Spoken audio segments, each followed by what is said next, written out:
Olá, galera do oitavo ano, tudo bem com vocês? Aqui quem tá falando, com muita saudade, quanto tempo, né? Galera, não se viu por aqui, é o professor Sâncio Ciência, né? Sâncio Ciência.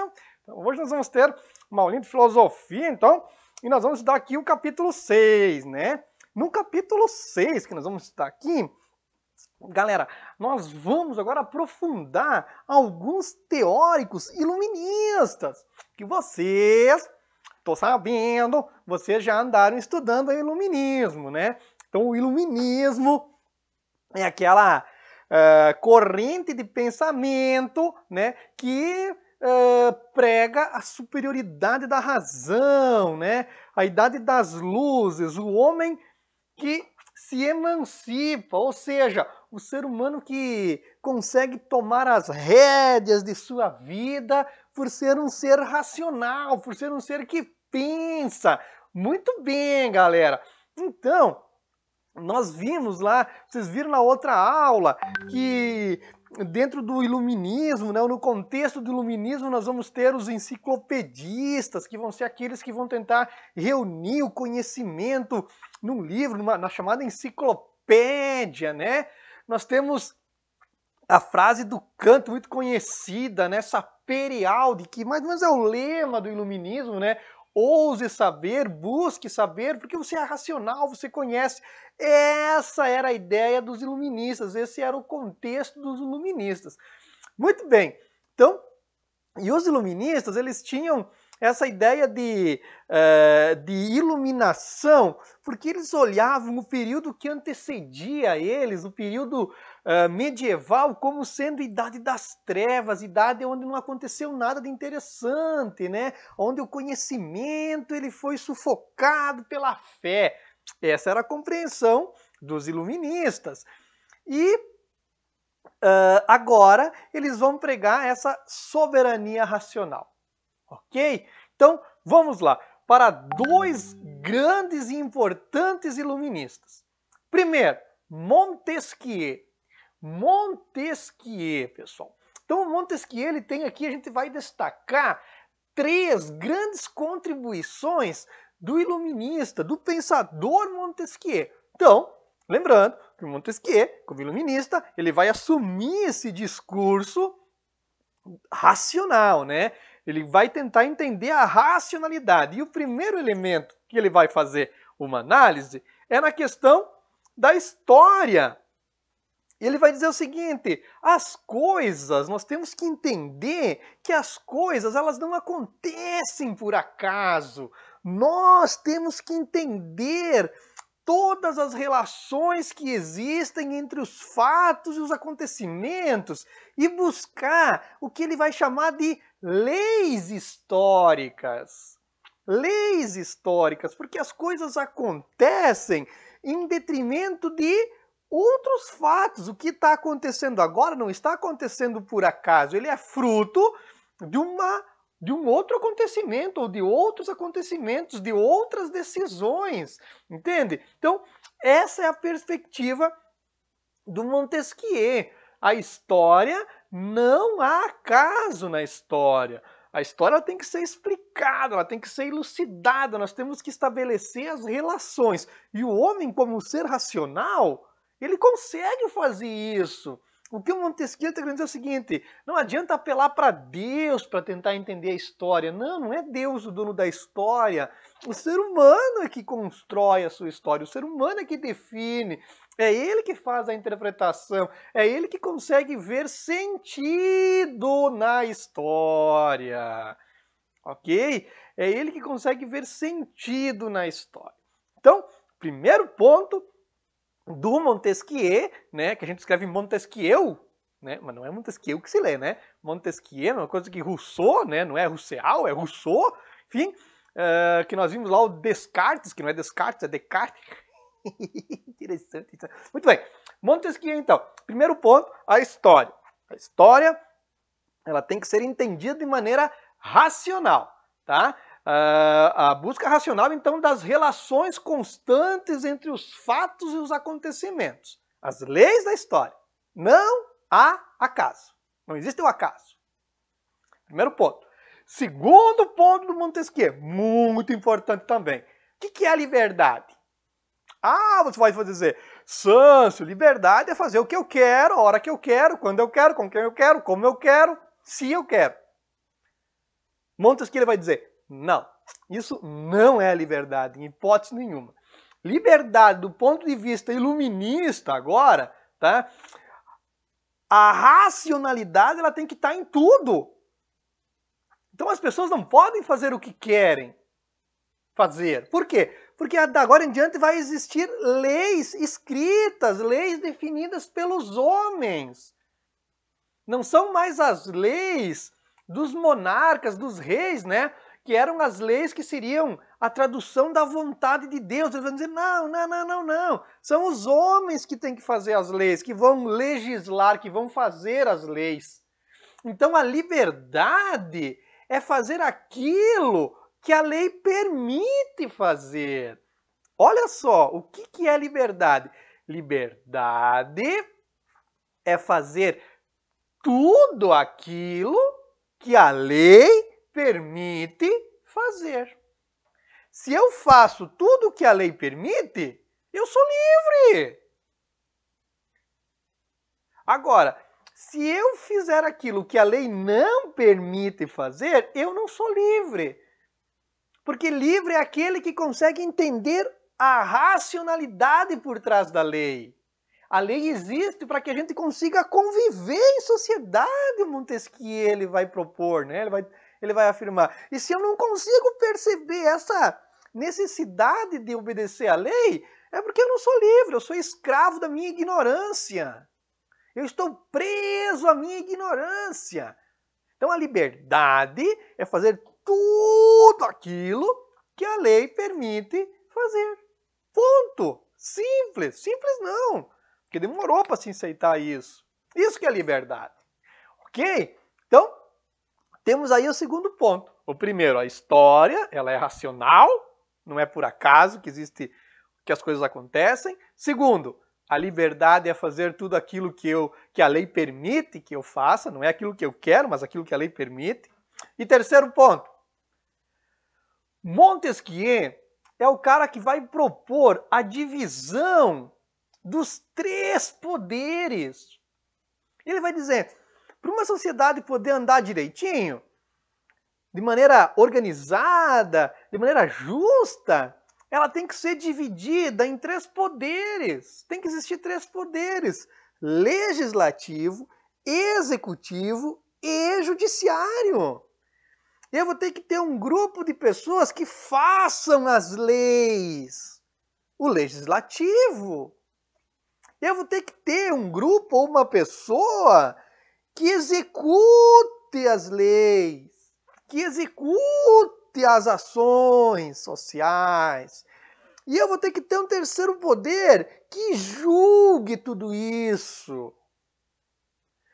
Três poderes independentes como nós temos hoje: executivo, legislativo, judiciário.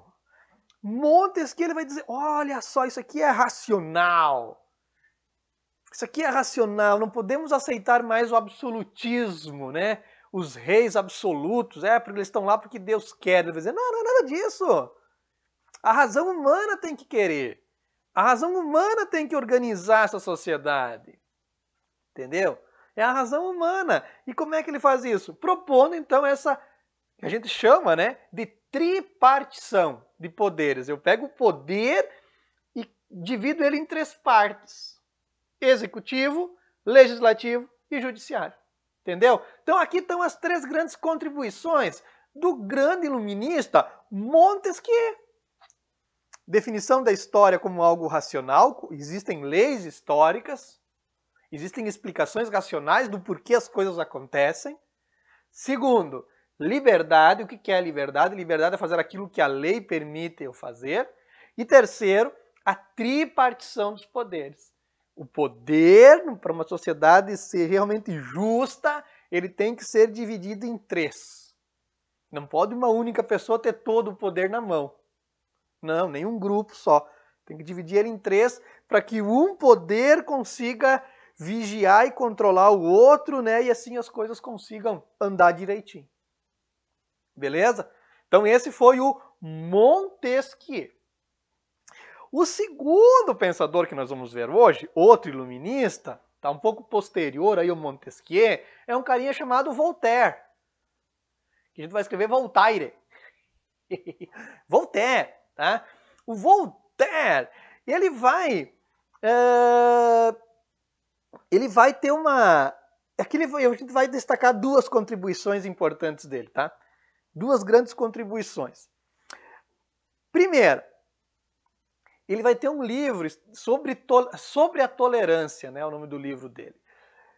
O Voltaire vai ter uma compreensão muito interessante, vai ser muito importante, porque o Voltaire ele vai escrever e ele vai dizer o seguinte, olha só, nós temos que ter um cuidado muito especial com a questão da tolerância.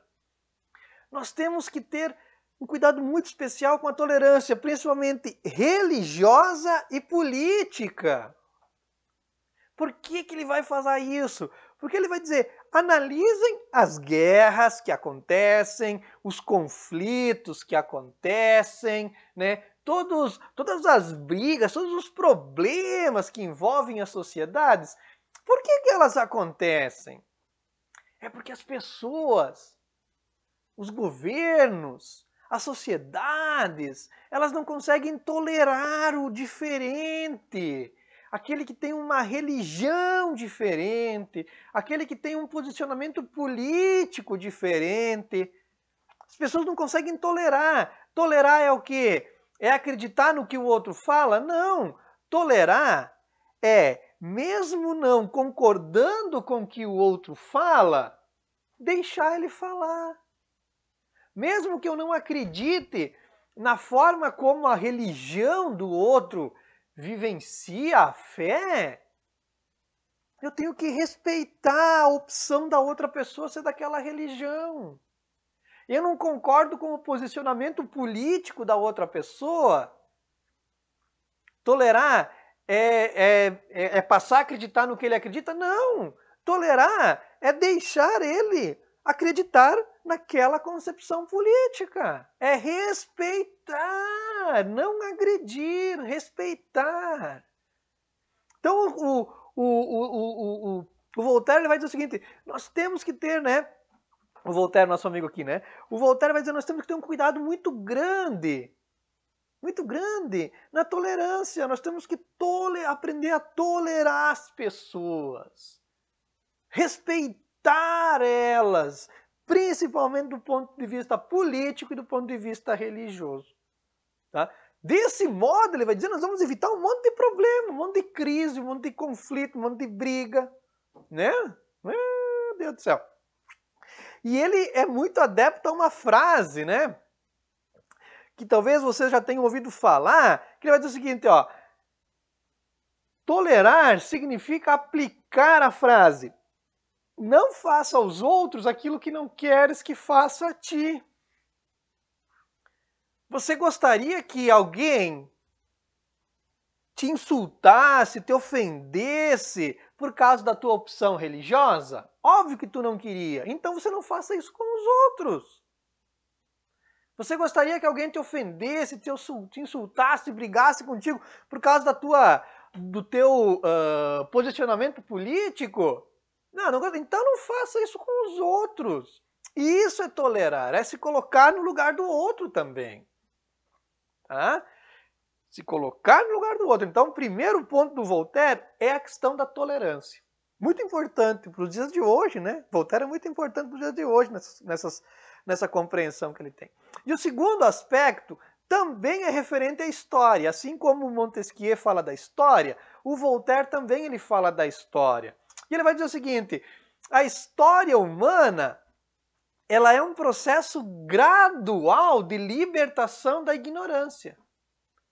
Ele vai dizer, gradualmente, sem o homem se dar conta, sem o homem querer muitas vezes, ele vai evoluindo e vai se libertar da ignorância. Há muito tempo atrás, o Voltaire vai dizer, o homem ele era muito mais ignorante. Só que com o passar do tempo, ele foi desenvolvendo melhor a racionalidade, tá? E ele se encontra no estágio que ele está hoje, entendeu? Então nós temos que ter um cuidado muito grande com isso.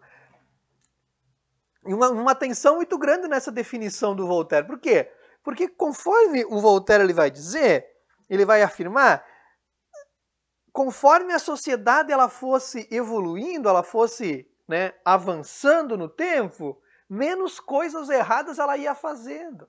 Ela ia sempre melhorando. Poxa, tá. A compreensão de tolerância do Voltaire, legal. Mas essa ideia, será que de maneira assim quase que automática, com o passar do tempo, o homem ele vai evoluindo, gradativamente, ele vai se libertando da ignorância? Será que é verdade isso? Se a gente parar para pensar todos esses episódios, só pegar um exemplo aqui, só um conceito de racismo que está acontecendo hoje no mundo, né? Cara, uma pessoa que é racista, será que é uma pessoa liberta da ignorância? Ou está no grupo dos mais ignorantes que se pode imaginar? Entende? Então, talvez essa ideia de que o homem ele vai evoluindo gradativamente, assim, de maneira ascendente, né, sempre melhorar, talvez ela deva ser questionada, né? Ela deva ser problematizada, porque pode ser que não seja realmente como o Voltaire aqui está mencionando. Ok? Então vemos hoje Montesquieu com a ideia de história, com a ideia de liberdade e com a ideia de poder, da tripartição dos poderes, dividir em três. E nós vimos o Voltaire com a ideia da tolerância e da história, da evolução do homem, né, na história. Ok? Ainda nós vamos estudar, vocês vão estudar ainda nesse capítulo o Rousseau. Só que não vai dar tempo hoje, né? Senão fica muito conteúdo, muito dado, assim, né? A cabeça vai a borbulha, né? Parece o caldeirão da bruxa queca, né? Aquela coisa assim. Não foi engraçada essa, né? Não tive outra piadinha, enfim, tá? Então tá bom, tá, gente? Espero que vocês tenham gostado. Anotado que o professor Sâncio aqui falou, né? E qualquer dúvida, qualquer problema, manda um WhatsApp lá pro professor Adriano. Que qualquer problema lá, ele manda para mim, a gente resolve isso junto e devolve para vocês a resposta, tá? A resposta não, talvez, né? A gente manda vocês pesquisar, dá umas dicas aí, né? Ok? Tudo de bom, se cuidem. Até mais. Espero não demorar mais muito para nós se ver, né? Abração. Tchau, gente.